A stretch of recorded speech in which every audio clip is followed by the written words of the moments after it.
എന്ന് മോളെ കാണാൻ ആള് വരുന്നുണ്ടല്ലേ? ആ വന്നിങ്ങനെ പോകാന്നല്ലാതെ നിറം കമ്മിയായിട്ട് ആർക്കും പറ്റണില്ല. പോയി നോക്കട്ടെ. ആ തന്തന്റെ കോലം കണ്ടിട്ടേ മകൾ വോൾട്ടേജ് ഉണ്ടാവും തോന്നില്ല. ആ വരി വരി കേറിയിരിക്കി. ആ ചായ എടുത്ത് കുടിച്ച് അതൊന്ന് നോക്കിക്കോളൂ. ആ നിന്റെ കുട്ടിയാണേ.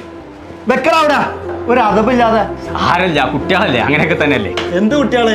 എന്റെ വളർത്തു ദോഷം അതൊക്കെ നിങ്ങളെ കുടുംബത്തിൽ നടക്കുള്ളൂ. നിങ്ങൾ അതൊന്നും കാര്യാക്കണ്ട കേട്ടോ. നിങ്ങൾ കുടിച്ചോളി. ഓ അങ്ങനെയൊക്കെ തന്നെ, എവിടെ പോയാലും ഇങ്ങനെയൊക്കെ തന്നെ കാര്യം.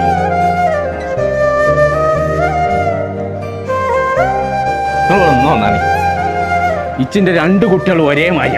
എന്റെ പെണ്ണ് കുറച്ച് നിറം കമ്മിണ്ടെന്നുള്ളൂ, അതൊക്കെ ആരെങ്കിലും കെട്ടിക്കൊണ്ടേക്കോളൂ. പക്ഷെ എന്റെ ചെറുക്കനെ ഒലിപ്പിച്ചിട്ട് എന്റെ പെരീക്ക് എന്റെ പെണ്ണിന് പറഞ്ഞേക്കാച്ച് യാതൊരു താല്പര്യമില്ല. വിളിച്ചിറക്കി പോയിക്കോ എന്റെ പെരീന്ന് പോലേറ്റി.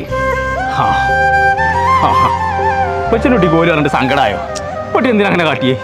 എനിക്കത് തിന്നാൻ പൂജായിട്ടാ പറ്റിയ ഉമ്മച്ചി വിരുന്നാരും വന്നാൽ മാത്രം പൊട്ടൊക്കെ എടുക്കലുള്ളൂ. ഇനി അങ്ങനെ ചെയ്യൂല പറ്റിയ. ഇപ്പച്ചന്റെ കുട്ടിക്ക് എന്താ വേണ്ടേ? ബേക്കറി അല്ലേ, അത് എവിടെ നല്ലത് കിട്ടണോ വെച്ചാൽ അവിടേക്ക് തന്നെ ഞാൻ കൊണ്ടുപോകും.